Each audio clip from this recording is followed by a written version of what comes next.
Good morning, Church! Isang mapagpalang araw po sa ating lahat. We are blessed dahil kasama ka namin muli sa panibagong araw ng pananambahan sa ating Panginoon. Before we start, make sure to share this video and tag your friends and families sa ating comment section para mas marami pang maabot ng mensahe ng ating Panginoon. In that way, we can also show our love to them by letting them experience the same blessings that you will experience today. Amen po ba? We are now on the last Sunday of February, but we will continue to celebrate the overflowing love of Christ sa lahat ng anak niya. So this is our chance to express our love and worship towards our Lord and Savior. This morning, do not miss the chance of worshiping Him to the full extent of our faith. We will continue to worship Him because He is worthy of our praise. Amen? Ngunit bago ang lahat, ating kuhain ang ating mga Biblia at sabay-sabay nating basahin ang Psalms chapter 62 verses 6 to 8. Truly, He is my rock and my salvation.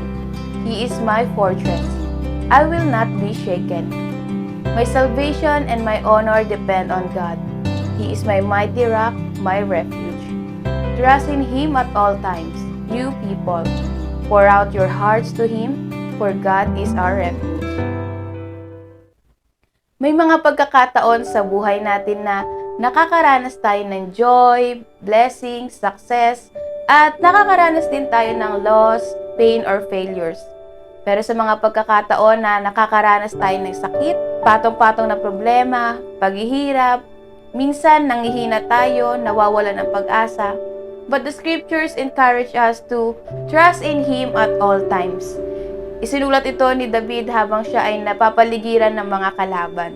Still, he waited quietly before God, reminding us that God's unfailing love is greater than any of the times of struggle we may face. Kaya ikaw na nasa mahirap na sitwasyon, ikaw na sa tingin mo hindi mo na kaya pang magpatuloy, ikaw na may mga silent battles, magtiwala ka lang sa Panginoon. Trust in God at all times. Pour out your heart. In God's presence is your strong refuge. Kailanman ay hindi ka iniwan at hindi ka iiwan ng Diyos. Just as David was being protected by God, God will protect you. God has called you to a time of silence so that you can know that God loves you, God sees you, and God will be your refuge. Samahan po ninyo ako sa pananalangin. Mabuting Diyos, Ama naming banal at makapangyarihan sa lahat. Panginoon, maraming salamat po sa araw na ito. Salamat dahil muli may pagkakataon po kami na Ikaw ay papurihan. Salamat o Diyos sa mga pangako mo sa inyong mga salita na amin pong pangahawakan sa aming mga buhay. Salamat o Diyos sa buhay ng bawat isang manggagawa na patuloy niyo pong ginagamit, Panginoon. Salamat o Diyos sa buhay ng mga nanonood ngayon ng inyong online worship service. We pray o Lord God na Ikaw ang aming maranasan, Ikaw ang patuloy na aming makita sa aming service ngayong araw o Diyos. At Panginoon, kiniklaim na po namin ang katagumpayan nito, Panginoon. Maraming salamat o Diyos. Dalangin po namin na ang mga kapatid po namin na nakakaranas ng kalungkutan, nakakaranas ng mga pisanin sa kanilang mga buhay, mga kabigatan o Diyos. I-comfort mo po sila, Panginoon. Patuloy niya nga po silang yakapin, O Lord God. And we pray na Ikaw lamang po ang kanilang patuloy na maranasan. Salamat o Diyos, Ikaw ang aming rock, You are our salvation, You are our refuge. Maraming salamat, Panginoon. Sa iyo po namin ibinabalik lahat ng papuri, pagsamba at pasalamat sa pangalan ni Jesus. Amen. Excited ka na bang magpuri sa ating Panginoon? Kung oo, maaari kang tumayo, sumayaw at pumalakpak at sabay-sabay nating papurihan ang ating Diyos na buhay.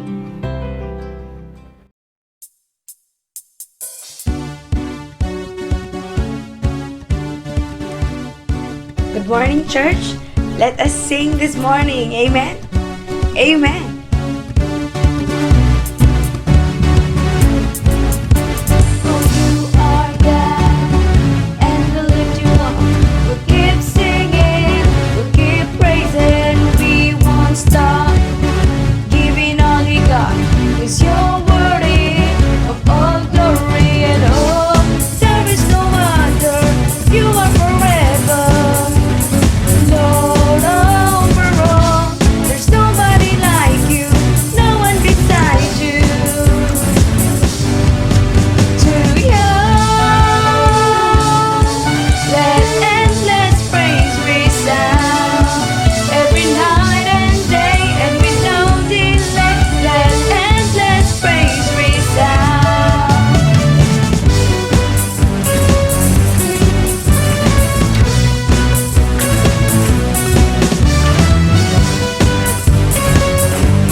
We worship you, Jesus.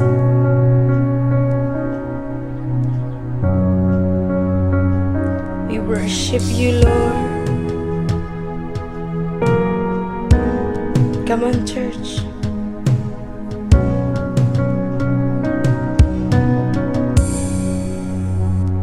I want you, Jesus, more than words can say.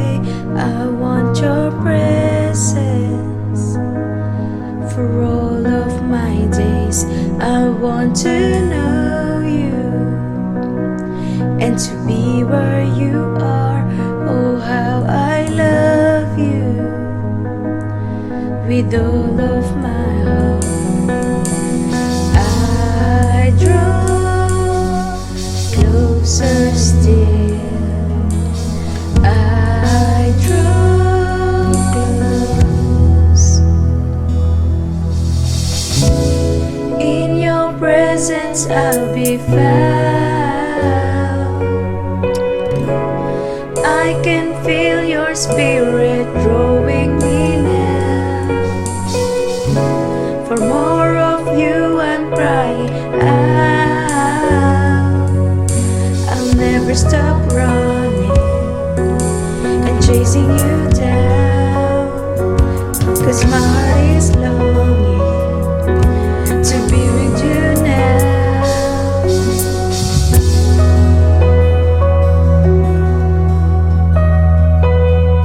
I need you, Jesus, and your power to move. I need your presence to come and break through. For there is no one who can touch me like you. Oh, Holy Spirit, you're making me new. I draw closer still. I draw close. In your presence I'll be found. I can feel your spirit drawing me now. For more of you I'm crying out. I'll never stop running and chasing you down, 'cause my heart is longing to be with you now.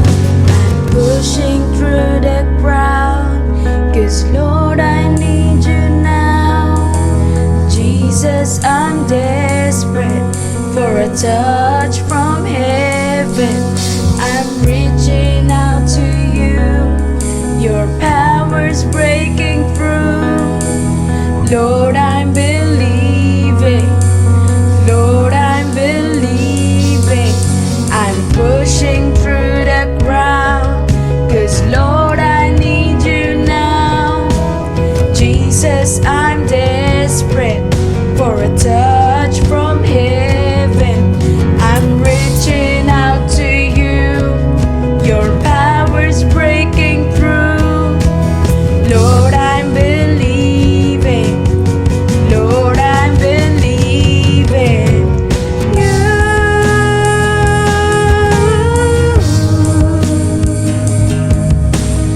Jesus, I believe. In you I am free. You,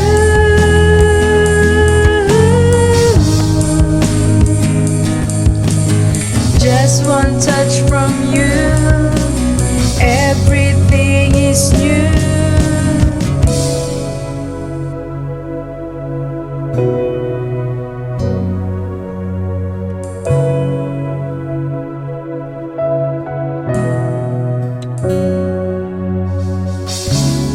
In your presence I'll be found.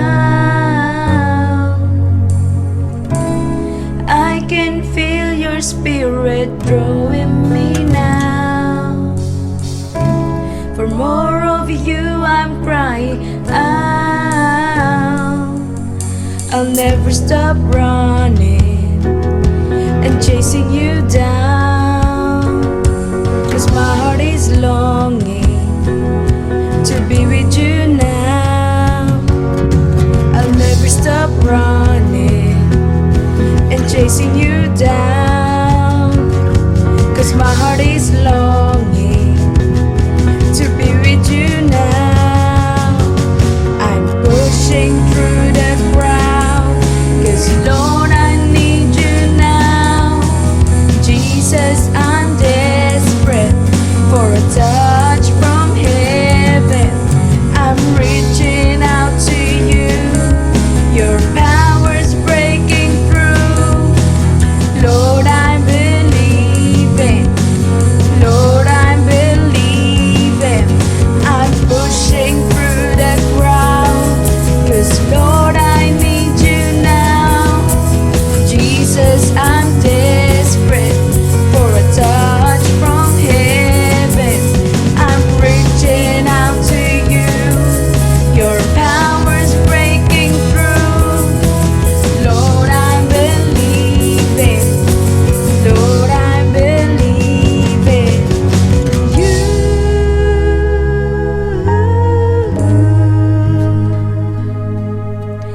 Jesus, I believe. In you I am free. You.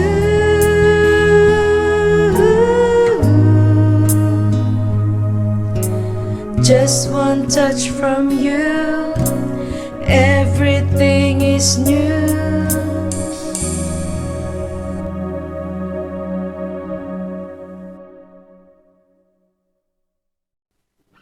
Praise God! Talagang we can never contain this overflowing joy in our hearts whenever we sing praises into our Lord. Amen po ba? Kung na-bless ka din sa mga papuring awit natin, please let us know by typing, Praise be to our King. We can also express our worship to our Lord through tithing and offering. Of course, sa ating pagbibigay, kalakip dapat yung kagalakan na makapagkaloob sa Panginoon. Sabi nga sa 2 Corinthians chapter 9 verses 6 to 8, each of you should give what you have decided in your heart to give, not reluctantly or under compulsion. For God loves a cheerful giver. Amen po ba? Para sa mga karagdagang announcements, let us watch this short video. Welcome to CMDC Church Announcements. If it's your first time joining us, welcome to the family and we want to know you more. Help us by filling out our connection card with the link caption on our description box. We encourage you to click yes to the care group category to help you know more about the church family and the faith that we believe in. If you have questions or prayer requests, do not hesitate to message us on our official Facebook page called to Make Disciples Church. You can send your tithes, offering, and love gifts through online transfer via video or GCash accounts, and send the proof of transaction by messaging our page or sending an email to our Gmail account, makedisciplesthechurch@gmail.com. If you have any questions about tithing and offering, just text GIVE to 0975-041-0558. Let us express our worship by supporting our ministry. You can also take part to our CMDC Tulong-Tulong Ministry. Our mission is to be able to raise funds for the distribution of relief packs to the families who are mostly affected by natural calamities. You can take part to this mission by being one of our volunteers or by sending your donations through our video or GCash accounts. Do not forget to send us the receipt for records purposes. To be updated, follow and like our official Facebook page, subscribe to our YouTube channel, and follow our Twitter and Instagram accounts at CMD Church.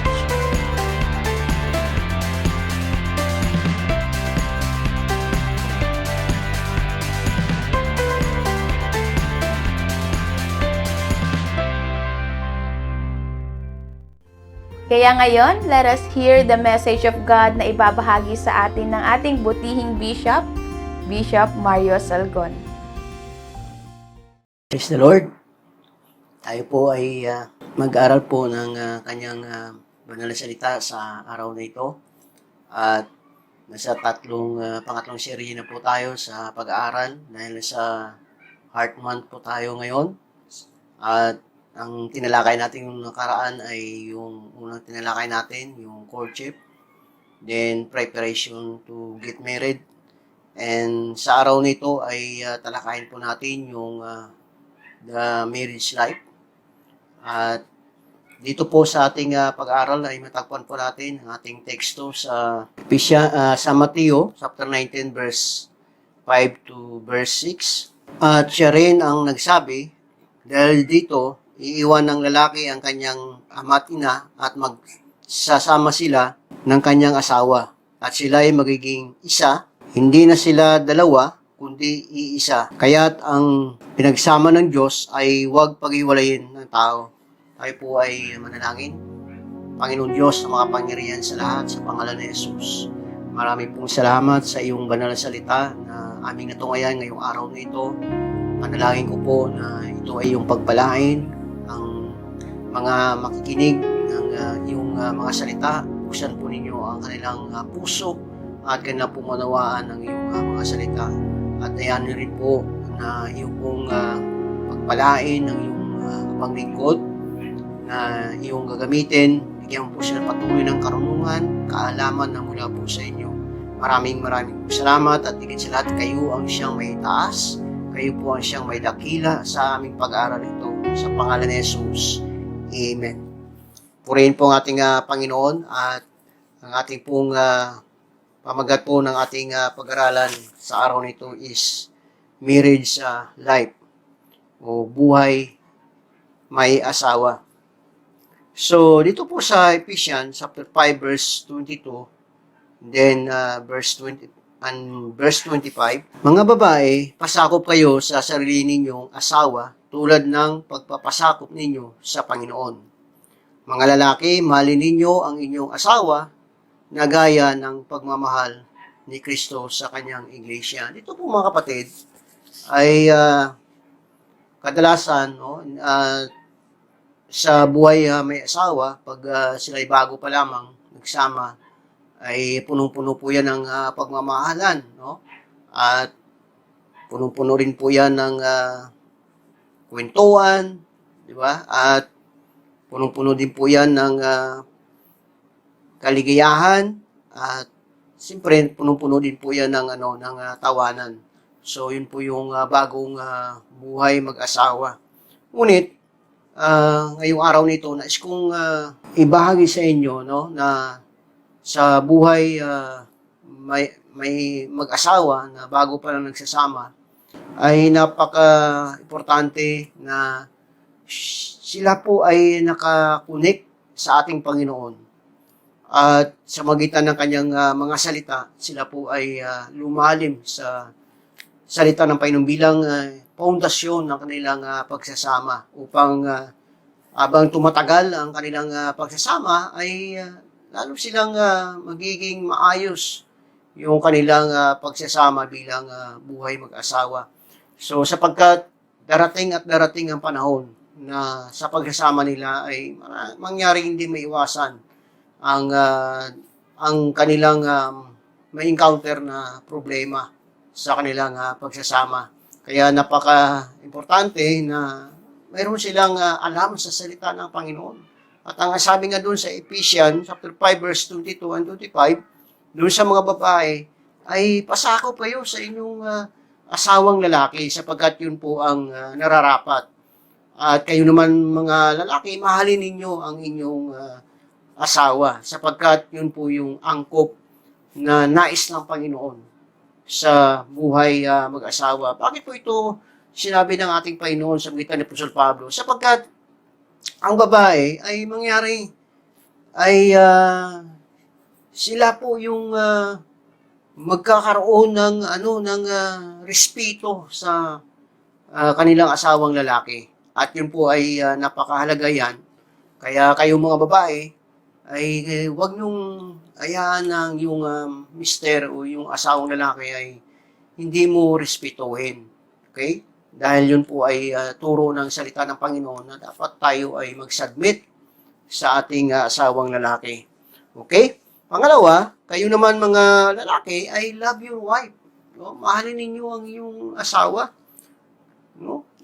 Gaya ng pagmamahal ni Kristo sa iglesia. Kaya, ah, bilang pundasyon ng salita ng Panginoon sa buhay mag-asawa ay napakahalaga yan sapagkat darating ang panahon na hindi kayo maring makapag-encounter ng mga takayas o pagsubok sa inyong pagsasama.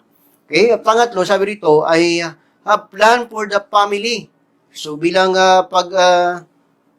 buhay mag-asawa ay meron kayong pagpaplano para sa inyong pamilya. Sabi dito sa Awit, chapter 37, verse 4, ay kayawi mo, hanapin ang kaligayahan at ang pangarap mo'y iyong makakamtan.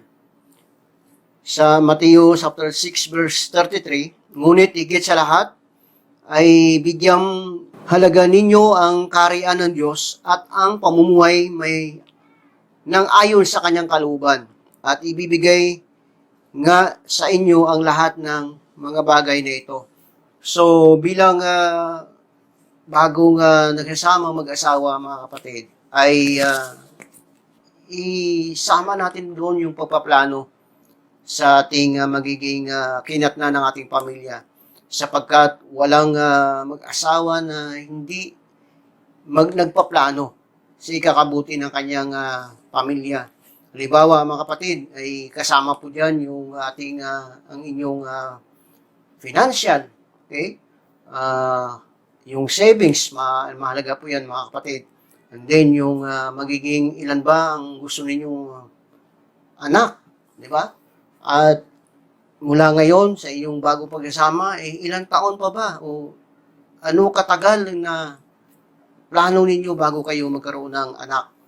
At pag nagkaroon kayo ng anak, ay ilang taon ba agwat bago ninyo sundan? So, napaka-importante po yan, napakalaga. At siyempre, samahan din po natin ito ng isa sa inyong pagpaplano. Sapagkat minsan ay yung yung babae, yung lalaki, hindi nagkakasundo sa pagpaplano. Importante po ay nagkakasundo kayo. Okay? Sapagkat kayo ay nagbi-build ng future ng inyong magiging pamilya sa pagdating po ng panahon. Kaya napaka-importante po yung pagpaplano. Okay? So, hindi lamang yan, ay may communication yung bawat isa. Okay? Good communication ay mahalaga po sa buhay mag-asawa. Dito po sa Colossus, chapter 3, verse 18 to 19, mga babae, pasakop kayo sa inyong asawa sapagkat yan ang naangkop sa mga nakikipag-isa sa Panginoon. Mga lalaki, mahalin ninyo ang inyong asawa at huwag kayong malupit sa kanila. So, communication po, mga kapatid, ay napakahalaga sa buhay mag-asawa. Okay? Saan ka man kayo naroon, sa trabaho ka man, sa bahay ka man, mahalaga po yung nag-uusap po kayo. Sa mag-asawa po pang ay laging maayos po ang inyong pagsasama at hindi kayo nag-iisip ng mga negatibong bagay. So, importante po yan dahil ang mga bagong buhay mag-asawa, alam ko, na sweet pa yan, mga kapatid, no? Yan ay halos hindi po yan nag-aaway, no? Okay? At siyempre, nakakailangan din po yung communication. Communication na kung saan saan ka pupunta, anong oras ang uwi mo, okay? At ano man ang iyong ginagawa, ikukwento mo sa kanya. So, mahalaga po yung communication, nagkukwentuhan kayo, nagpaplano kayo, at nag-uusap kayo palagihan. Nagbibuild po kayo ng magandang pagsasama bilang mag-asawa.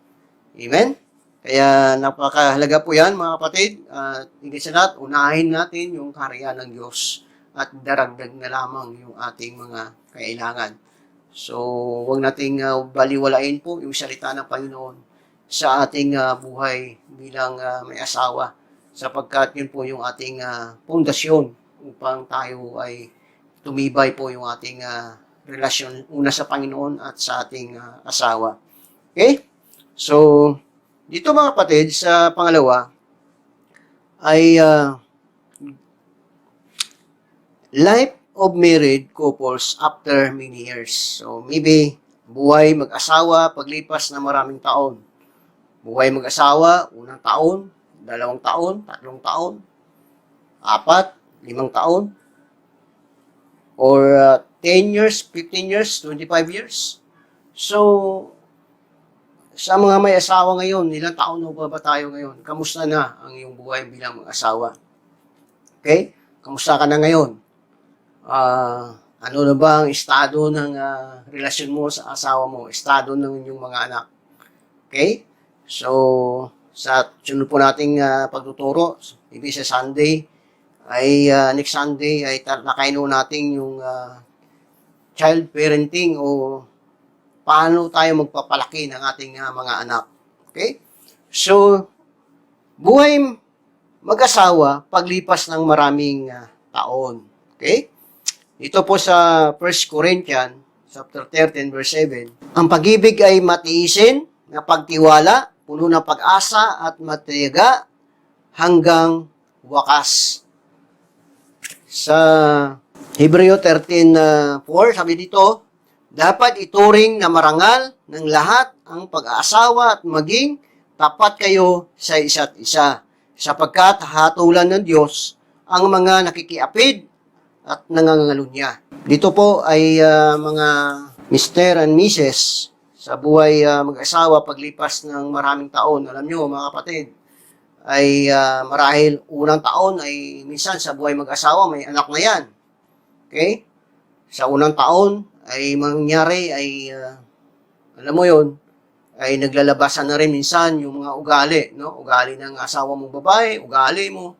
So dito ay dahil alam ko na alam natin, alam mo na kayo ay isang manampalataya, ay kaya-kaya niyong harapin. Kaya minsan may mga challenges so yan, pagka yung lalaki hindi manampalataya, yung babae ay hindi rin manampalataya, yun po nagkaroon po ng challenges, nagkaroon po ng kahirapan, at nauwi po doon sa hindi pagkaunawaan, at kumisan ay uwi po doon sa pag-away-away, mga kapatid. Kaya napaka-importante, tulad ni tinuro ko nung nakaraan, na hanggat maaari, ang ating asawahin ay yung kapareho nating kapanampalataya. Kaya mahalaga po yun mga kapatid. Dahil ang buhay may asawa ay hindi ito pa, alam mo, hindi ito temporary. It is permanent. Ito ay forever. Habang buhay ka hanggang kamatayan. Do as part yan mga kapatid. Kaya hindi po ang ating accountability sa pagharap sa ating sitwasyon bilang may asawa. Okay? So, bilang mag-asawa, sa loob ng maraming taon, kamusta ka na ngayon? Kamusta na yung marriage life mo? Na-enjoy ka pa ba? Na si Mrs. ba ay maganda pa din? Si Mrs. ba ay natutuwa pa sa'yo? Oh, sa mga 5 taon na nagsasama, kamusta na? Sa 10 taon, kamusta ka na ngayon? Or 25 years na kayo, kamusta na kayo? Sweet pa ba? Okay ba kayo? Yung mga bata, kamusta? Nag-aaral ba sila? Okay ba sila? Dahil iba't iba po ang naranasan ninyo sa inyong buhay mag-aasawa.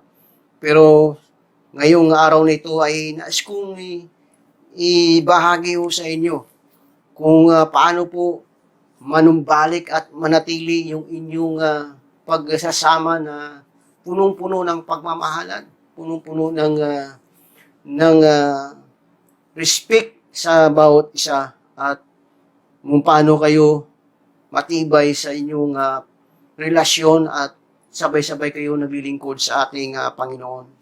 So, sa buhay mag-asawa, sa maraming taon, una sabi po rito, ay strong and unshakable in any trials. Yun po yung una. Okay? Dito po sa Santiago 1, chapter 1, verse 12, pinagpala ang taong nanatiling tapat sa kabila ng mga pagsubok, sapagkat matapos niyang malampasan ang pagsubok, tatanggap siya ng gantimpala ng buhay na ipinangako ng Panginoon sa mga umiibig sa Kanya. So dito po mga kapatid, ay maging matatag po tayo, no? Maging matibay tayo sa mga pagsubok. So sa unang taon, marahil may anak na po sa pagsasama ninyo, sa pag-anak pa lang, okay? Sa unang anak pa lang, may mga kahirapan na po yan. Ang tanong, kamusta po yung buhay may asawa? Kamusta po yung asawa mong babae? Okay? Dahil alam ko, ay sa aking karanasan, ay pananganak po yung asawa natin na babae, hindi pwede maglaba yan. Ang tanong, naglalaba ka ba? Kung wala kang katulong, ba, dapat ikaw ang lalaki ay maglalaba ka. Ikaw ang magluluto. Okay? Ikaw ang magpakain sa asawa mo. Okay? Kaya nga may maternity leave yan. Yung mga lalaki ngayon sa trabaho may maternity leave yan. Nung panahon ko ay mayroon akong 7 days na maternity leave nung ako ay nanganak po yung aking asawa. At ako po ang naglalaba, ako ang nagluluto, ako ang nagpapakain sa kanya. Okay? So sa ngayon, napakaganda ngayon dahil alam ko mahaba po yung maternity leave ng ating ng mga babae ngayon, 100 days. So dati yung asawa ko, mayroon siyang maternity leave is only 60 days. Okay? So, sa ngayon, medyo mahaba po yung pahinga nila. So, yun po. Okay? At matalakayin natin yan sa sunod, yung paano magpalaki ng anak, paano natin silang alagaan, paano sila natin subaybayan. Sa sunod po natin pag-aaral yan, mga kapatid. So, marahil sa 3 taon, may kasunod na naman yan. Diba? Kasi lalo na, sa mga, minsan, hindi makapagpigil, diba? 2 taon lang ang pagitan, 1 taon lang, may kasunod naman. So, hindi ka magkaroon ng mga pagsubok niyan. Hindi pwedeng hindi ka magkaroon ng mga challenges sa iyong pagbuhay mag-asawa. Ang tanong ay, naging matatag ba tayo? Naging matibay ba tayo? Diba? Sa mga panong yun, si Mrs. marahil busy na yan. Eh, ikaw lalaki, kamusta ka? Diba? Pagkagaling mo sa trabaho, diba? Minsan, ang lalaki, parang bus yan eh. Dating sa bahay, diba? Si Mrs. pa rin lahat, kahit na bagong panganak. Hindi ganon. Dapat magtulungan po yung babae at lalaki. Kaya nga, ang disenyo na Panginoon, bakit nagkaroon po ng asawa ang lalaki? Dahil mayroon siyang makakasama. Diba? Sa Genesis chapter 2. Okay? At mayroong makakatulong sa kanya. Nagtutulungan po ang mag-aasawa, hindi yung alila, no? Hindi maging magtulungan sa lahat ng gawain sa bahay man o sa lahat ng bagay. Ang mag-asawa ay nagtutulungan. So, pagdating ng 5 taon, marahil 3 ng anak niyan. Kaya doon sa pagpaplano ninyo sa buhay may asawa, dapat ippaplano kayo kung ilang taon bago sundan, ilang bang maging anak ninyong gusto ninyo. Diba? Kasi sa panahon nga, hindi na uso po yung paparamihan ng anak eh. Ang hirap ng buhay ngayon. Kaya kailangan ipaplano yan mga kapatid. At hanggat maaari ay family planning. Isa sa planuhin ninyo bilang mag-asawa. Dahil kadalasan ay sobrang hirap. Okay? Si Mrs. minsan, di ba, hindi nakapag-ayos ng nakapag-ayos sa sarili, hindi nakapag-paligo. Kaya bata pa, parang ang tanda na. So, kung gusto mong manatili si Mrs. mong maganda, ay dapat ikaw yung lalaki kahit galing ka sa trabaho mo, ay tumulong ka sa loob ng iyong tahanan upang ang inyong pagsasama ay laging maayos at higit lalong maganda. Lalo-lalo na kayo ay isang Kristiyano, naglilingkod kayo pareho sa ating Panginoon. Amen? Kaya, halimbawa, ay 10 taon. 10 taon yan, pareho ko, talaga namang, diba, ang dami nyo ng mga naranasang mga pagsubok niyan. Marami na kayong naranasan ng mga trials yan. At mga kapatid, kamusta po tayo ngayon? Buhay may asawa, 10 taon. Nandiyan pa ba ang sweet loving mo kay misis mo? Kung ikaw naman ay misis, nandiyan pa ba na mahal pa rin ba ang mister mo? Nagsasubmit ka pa rin ba? Ba, nagpaplano pa ba kayo? Ba, nag-uusap pa ba kayo? Nagkukwentuhan pa ba? Mamahalan pa ba kayo? Diba?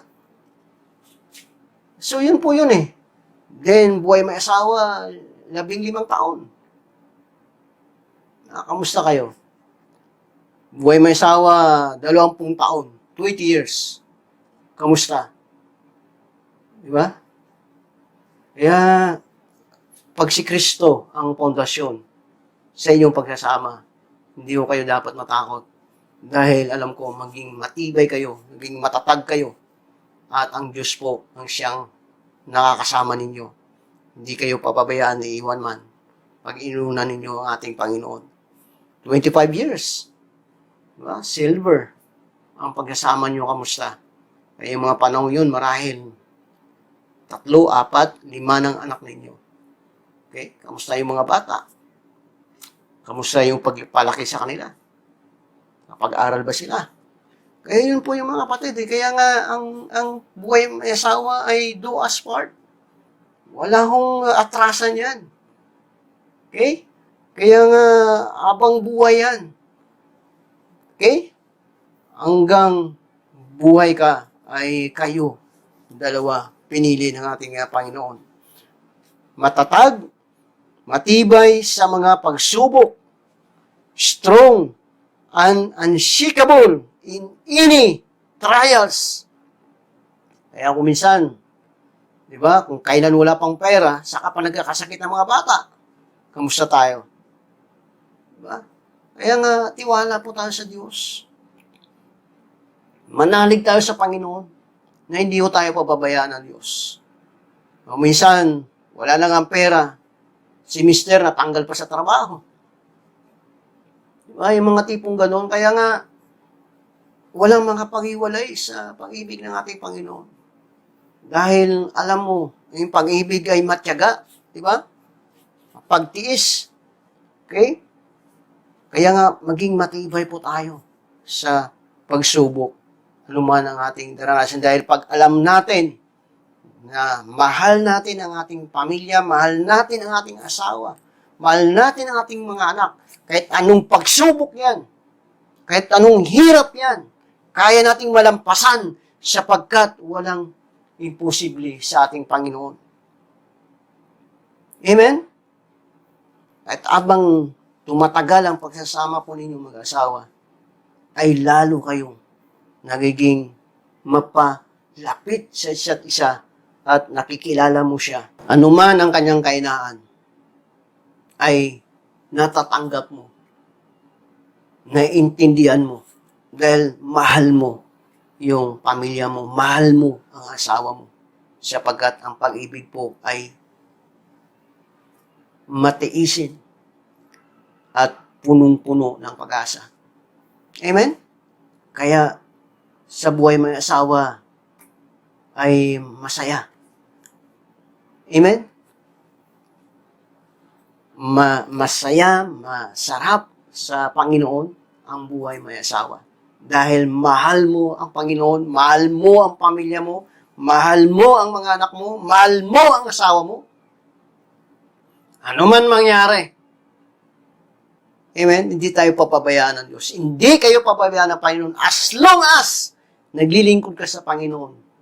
Ano man mga trials na marahil kaharapin ninyong mag-asawa, ay hindi ho kayo papabayaan ng ating Panginoon. Manalig lang kayo. Sumampalataya lamang kayo. At maglingkod kayo sa ating Panginoon. Amen? Kaya kung ikaw ay marahil may mga suliranin ka sa iyong buhay asawa, ito yung time na manumbalik ka muli sa Panginoon. Kasi walang makapag-ayos sa inyong relasyon sa inyong asawa, sa inyong dalawa, kung wala ka sa Panginoon. Kasi nagkaroon kayo ng gap, nagkaroon kayo ng pride, at hindi nyo kayang magpatawad sa isa't isa kung wala ang Diyos na mamagitan sa inyong dalawa. Okay? Kaya nga, hindi natatagumpay ang mga pagsubok, hindi kayang tagumpay ng mga pagsubok pag wala ang Diyos sa buhay ng mag-asawa. Kaya, pangalawa, sabi po rito, life of married couples after many years. Pangalawa, sabi rito ay patience and endurance. Okay? Sa 1 Peter chapter 5 verse 19. Kaya nga, ang mga nagdurusa ayon sa kalooban ng Diyos ay dapat magtiwala sa lumikha at magpatuloy sa paggawa ng mabuti. Ang Diyos ay laging tapat sa kanyang pangako. So alam naman natin na ang pag-asawa ay kalooban ng Diyos. Amen? Yung babae na binigay sa'yo, yung lalaki na binigay sa'yo, yun ay kalooban ng Diyos. At patagumpayin kayo sa lahat ng mga pagsubok. Okay? Tiyaga at pagtitiis. Ngayon ang tanong, saan po tayo part bilang buhay may asawa na kailangan magtiyaga tayo? Kailangan magtiis tayo? Kadalasan sa ating mga kinikita, sa income po natin. Hindi ho dito uso yung tamad. Pagka tayo ay lalo na may mga anak tayo, wag ko tayong patamad-tamad. Magtrabaho tayo kasi, yung nga sabi ni Apostol Pablo ayaw ko sana kayong mag-asawa, gawa ng ayaw kong mahirapan kayo. Dahil magkaroon na kayo ng pag-obligasyon na kayo ay makapagbigay lugod sa iyong asawa. At maging hati na ang iyong paglilingkod sa Panginoon at binibigyan ng kaluguran ng asawa yung kanyang asawa. Okay? Kaya, ginusto mo yan, nag-asawa ka, ay ba, magtrabaho tayo, magtiis tayo, dahil marami tayong papakainin. Marahil, sa mga maraming taon na ito, marahil 3 na yung mga anak ninyo, mga anak natin. 3, 4, 5. Kaya dito, kung wala tayong tiis, wala tayong pagtiyaga, kamusta ho tayo? Kawawa yung mga bata. Minsan, kadalasan, marami yung kung alam niyan, naghiwalay. Dahil walang trabaho si Mister. Si Mrs. Alam mo yun, nag-ibang bahay na rin. Si Mister, nag-ibang bahay na din. Ang mga bata, kawawa. Doon sa mga lalaki, pagka kayo ay iniwalay yung asawa nyo, may mga anak kayo na iwan sa kanya, huwag mong baliwalain yung kanyang responsibilidad. You are accountable to your children. Bibigyan mo yan ng sustento. Maraming mga bata ngayon iniwalayan. Maraming babae ngayon iniwalayan ng kanyang asawa. Pati anak, iniwan. Isa naman yung kaluluwa mo. Amen? Kaya bago ka mag-asawa, isipin mo muna yung responsibilidad mo. Isipin mo muna na accountable ka sa lahat ng bagay. Sa buhay may asawa. Kawawa yung mga bata. Amen? Kaya nga, ang sabi po nito ng salita ng Panginoon, maging matyaga kayo dahil yun ang kalooban ng Diyos. Yun ang kanyang layunin dahil alam ng Diyos, yung pangako niya hindi magbabago. Malalampasan ninyo ang lahat ng mga pagsubok. Do as part niya habang buhay yan. Alam mo, doon sa mga lalaki na iniwalayan yung asawa, nag-iba ng babae, isip-isipin mo muna. Dahil bukod doon sa kasalanan na gawa mo, magdurusa yung mga bata. Okay? Sila ay iyong mga anak. Laman ng iyong laman, dugo ng iyong dugo. Doon sa mga nag-iwalay, ang payo ko sa inyo. Sabi ng salita ng Panginoon, kung hiwalay ka, lalaki, hiwalay ka sa iyong asawang babae. Ang babae ay hindi pwedeng mag-asawa ng iba. Ganon din yung lalaki. Manatili kayong single. Kung di ganon, ay magbalikan kayo. Hindi yung paiba-iba kayong sasamahin sa buhay ninyo. Hindi lalong lumalaki po yung problema. Minsan, ang babae, gumaganti, kahanap ng iba din. Ang lalaki, porque yung lalaki nangaliwa. Mangaliwa din yung babae. Hindi ho, lagi yung, lalo nyo pinapalaki yung problema ang nakakawa yung mga bata. Okay? So, magtiyaga ho. Tiyaga kasi ang tiyaga at pagtitiis dahil may pagmamahal. Okay? Nagtitiyaga ka dahil alam mo, mahal mo ang asawa mo. Nagtitiyaga ka dahil alam mo, mahal mo yung mga anak mo. Nagtitiyaga ka sa trabaho. Nagtitiyaga ka sa hanap buhay para may papakain ka sa iyong mga anak. Para sa kanilang kinabukasan, yun po yun eh. Kaya importante po yung pagtiyaga, pagtitiis. Dahil hindi naman no, lahat puro hirap eh. Di ba? Okay. So, buhay mag-asawa, paglipas na maraming taon, pangatlo, tapat sa isa't isa. Ito, maraming, pag ito ay mahabang panahon na yung sasama, minsan, nagtataguan ng mag-asawa, hindi nagtatapat eh. Sabi ng isa overtime daw yung asawa ng lalaki. Yung pala, hindi naman nag-overtime. Tapat po, kailangan po tayo tapat. Be faithful and honest to each other. Amen? At lagi po tayong magiging magkaroon ng salita ng Panginoon sa ating mga puso. Lagi nating basahin ang salita ng Panginoon para lagi ho tayong update po kung ano yung layunin ng Diyos, kung anong gusto ng Panginoon sa ating mga buhay bilang isang may pamilya. Ay, minsan nga, busy po tayo sa ating trabaho. Hindi naman tayo tapat sa asawa natin, hindi naman tayo tapat sa mga anak natin. Di ba? Hindi man lang tayo nagkaroon ng time sa kanila na minsan ipapasyal natin sila. Importante po yun. Minsan maglabas naman kayo, mamasyal kayo, at ikwentuhan kayo, mag-asawa, upang kung ano yung mga hindi nyong pinag-usapan ay matatalakay ninyo at mapaghahandaan ninyo. Amen? Yun po yung buhay mag-asawa kasi isa na kayo eh. So, importante po yung, yung tapat, faithful. Amen? Faithfulness. Kung paano naging tapat ang Diyos sa atin, ay maging tapat din po tayo sa ating asawa. At higit sa lahat, huwag po tayong makikiapid. Huwag tayong mangingalunya.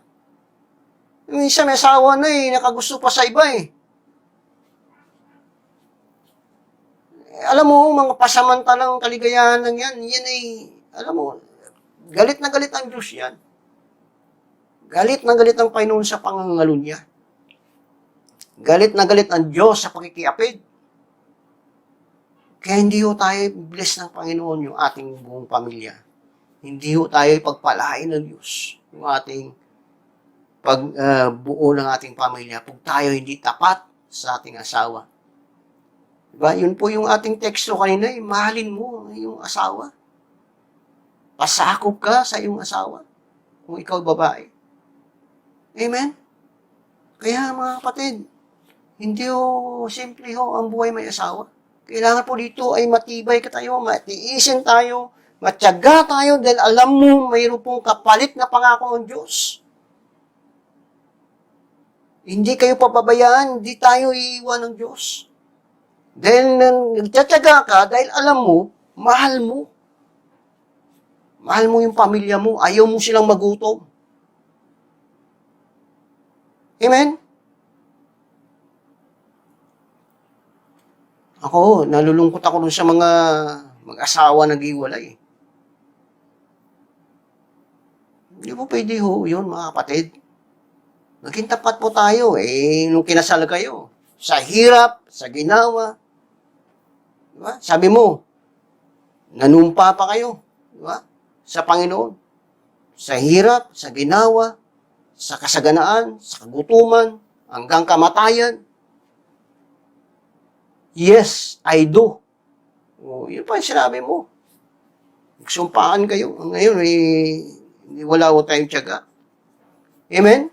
Kaya importante po yung faithful o yung tapat sa isa't isa. At pangapat po, sabi po rito, sa buhay mag-asawa sa maraming taon ay sabi po rito sa pangapat, laging manalangin at maglingkod ng sabay sa Panginoon. Serve the Lord together. Dahil without Him, without God, we can do nothing. Apart from Him, we can do nothing. Okay? Wala ko tayong magagawa. Kaya walang magagawa. Ang buhay ng isang pamilya, pag wala sa Diyos, walang magagawa yan. Puro katarayan yan, puro kataasan ng pride yan sa loob ng tahanan. Hindi yan kakasundo. Tiyak ang mag-asawa pag wala sa Diyos yan. Kaya importante po yung panalangin at saka yung naglilingkod na sabay. Sabi po sa Colossus chapter 4 verse 2, maging matyaga kayo sa pananalangin, laging handa at magpapasalamat sa Diyos. Kaya nga, napakasarap po ang isang pamilya naglilingkod sa Panginoon.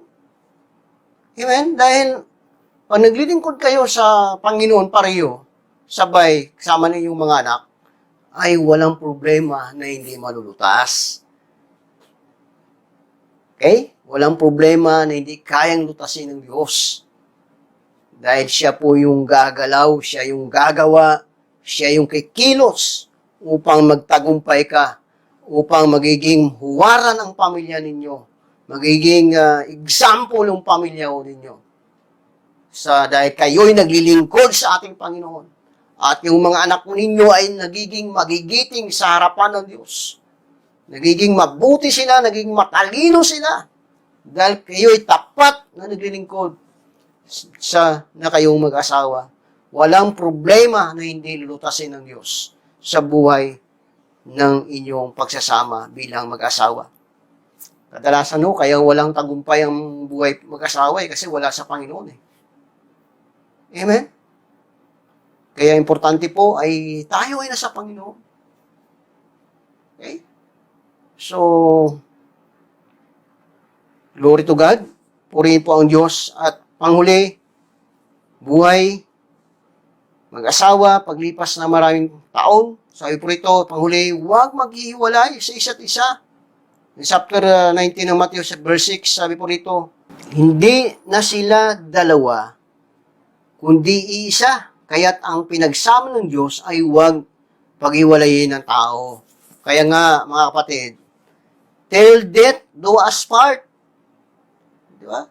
Walang paghiwalay. At ito, mga kapatid, aking pinapayo sa inyo, kasi karamihan, alam naman natin, ay sa lalaki, kung ikaw ay asawang lalaki, huwag mong gawin na hindi ka umuwi ng gabi. Uuwi ka ng gabi kasi ikaw yung mag-protect doon sa pamilya mo. Ikaw yung protector sa asawa mo. Lalo na pag asawa mo maganda, kailangan mo yan. Umuwi ka talaga ng gabi. Overtime ka, pero uuwi ka. Karamihan kasi minsan lalaki hindi na uwi. Diba? Importante po yung umuwi ka dahil ginagwardyahan mo din yung mga anak mo, ginagwardyahan mo yung asawa mo. Dahil pag nakikita ng mga tao na ikaw ay lagi nandyan, ay hindi yung sila mag-isip ng masama sa asawa mo. Kasi nagiging dedicated ka sa kanya, dedicated ka sa pamilya mo. Amen? At pangalawa ay hanggat maaari ay kaya kadalasan yung pag-a-abroad. Kadalasan talagang umihiwalay, nawawalay, nawawasak ang pamilya dahil sa abroad na yan Ang una ko, payo ko, huwag kang mag-abroad. Kung yun namang dahilan para maghiwalay kayo. Dito sa Pilipinas, pag masipag ka, hindi ka magugutom. Ay, kuminsan kasi pag nasa abroad na pag nagloko, pag yung lalaki ay hindi nagloko, ang babae nagluloko. Oh. Di ba? Kaya sabi ng salita ng Panginoon, huwag paghiwalayin.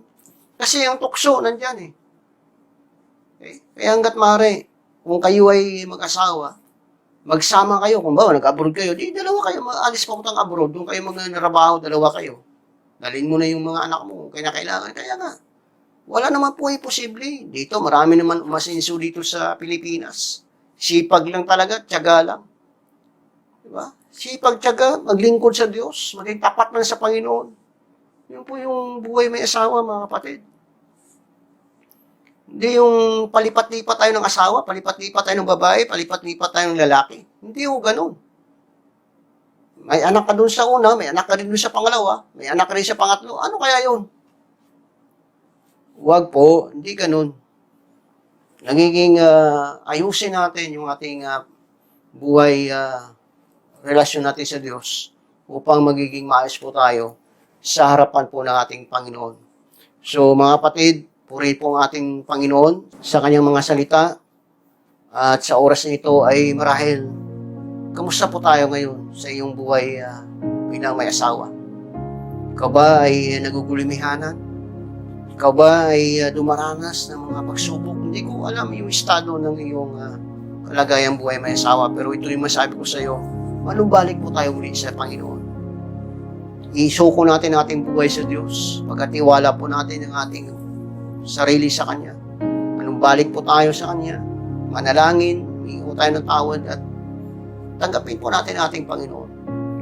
At maglingkod po tayo sa Diyos. Ano man ang iyong estado ng iyong buhay bilang may asawa, ako'y naniniwala. Kayang-kaya ayusin ng ating Panginoon. Amen? Katulad po tayo ng isang salamin na basag. Ang buhay po natin, pag wala po tayo sa Panginoon. Ngunit, pag tayo manumbalik sa Diyos, kayang-kaya ayusin ng Panginoon yung buhay po natin. Tumalikod po tayo sa ating mga pagkakasala. Kung ikaw ay hiwalay, at kung may pagkakataon ka, mag-ayos sa asawa mo, gawin po natin. Balikan po natin yung asawa po natin. Magiging sumunod po tayo sa Diyos. Suko natin ang ating buhay. Hindi pa huli ang lahat. God is always have chance to us. Lagi may chance po ang Panginoon. Lagi po siyang may chance sa atin. At hindi pa huli ang lahat. Mahal po natin ang ating mga anak. Mahal po natin ang ating pamilya. Mahal po natin ang ating asawa. Kung ikaw man ay nasa gitna ng mga pagsubok sa oras niya ito, lumapit po tayo sa Panginoon. Kung mayroon pa kayong hindi pagkakaunawaan, hiwalay man kayo, wala imposible sa Diyos. Magkakabalikan kayo. Magtiwala ka lamang sa Panginoon, kapatid. There is nothing impossible with God. Tuloy mo lang, bigay mo lang ang buhay mo sa Kanya. Maglingkod ka. Bibigyan ka ng Panginoon ng magandang pamilya. Pamilya na kaya-kaya sa harapan niya. Pamilya na kaisaya-saya naglilingkod sa Panginoon. Amen? Praise the Lord. Kung ikaw ay lingkod ng Diyos, minsan lingkod tayo ng Panginoon, i-balanse yung buhay natin. Puro tayo ministry. Pabayaan natin ang ating mga anak. Hindi ko ganun. Balanse po tayo. May panahon tayo sa Panginoon, una ang Panginoon. May panahon tayo sa ating asawa. May panahon tayo sa ating mga anak. At may panahon po tayo sa paglilingkod. Balanse po ang ating buhay dito sa daigdig habang tayo na sa Panginoon. Amen? So tayo po ay manalangin. Amang banal na mga pangyarihan sa lahat sa pangalan ni Jesus. Marami pong salamat sa iyong mga salita. Panginoon, dinalapit ko po sa inyo yung siya na hindi ko alam yung kanyang mga suliranin, hindi ko alam ang kanyang mga nalalagyan sa oras na ito. Marahil siya po ay may mga pagsubok na dinaranas. Marahil mayroon silang problema sa relasyon bilang mga asawa. Panginoon, ikaw po mag-ayos sa kanila. Bigyan niyo po sila ng puso ng may pagmamahal, pag-ibig, pagkaunawaan at sila po ay magkaroon ng magandang ugnayan, relasyon sa bawat isa sa kanila at higit sa lahat. Kayo ay ang siyang maghari sa kanilang mga puso. Patawarin niyo po sila, Panginoon, sa lahat po nilang pagkukulang. Maraming po salamat sa oras nito, Panginoon. At ayaw ninyo ang kailang relasyon buhay may asawa ay patuloy po ninyong pagtibahin. Patuloy niyo silang samahan. Patuloy niyo po sila, Panginoon, bigyan ng bayo nilang mga pangailangan, lalo-lalo na po sa hanap buhay, pinagkikitaan upang mayroon silang magamit sa kanilang pang-araw-araw pangailangan. Salamat po ng marami po sa inyo, Diyos, sa mga salita po ninyo ng aming pinag-aralan ngayong araw na ito. Purihin po ang iyong pangalan, O Diyos. Pinawalhati po namin kayo. At dinadalain ko rin po ang aming bansang Pilipinas, yung mga nagkaroon ng mga sakit sa ninang COVID-19, pangilingin niyo po sila. Patuloy niyo silang hawakan at ipuin mula ulo hanggang talampakan upang pagalingin ang lahat ng kanilang karamdaman, sanhi ng COVID-19. Anuman uring karamdaman mayroon sila, sa pangalan ni Jesus, pagalingin niyo po sila, Panginoon.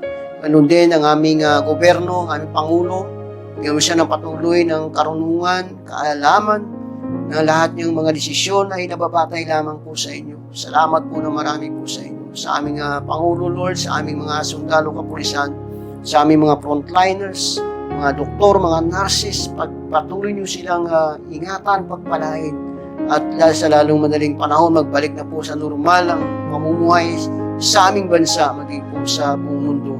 Salamat po sa patuloy niyo pagdinig ng aming mga panalangin. Sa pangalan ni Jesus, Amen and Amen. Purihin po ang ating Panginoon at tayo po ay tapos na. Sunod po na linggo, magkita-kita po tayo ulit. God bless po.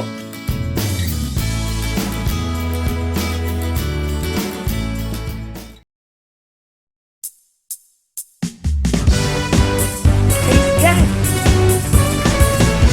Hallelujah.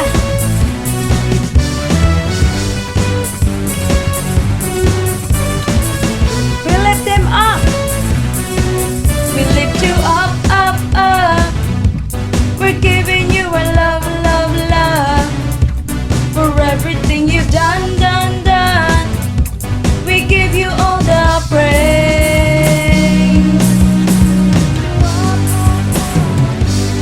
We're giving you our love, love, love. For everything you've done, done, done. We give you all the praise. For you, let endless praise resound.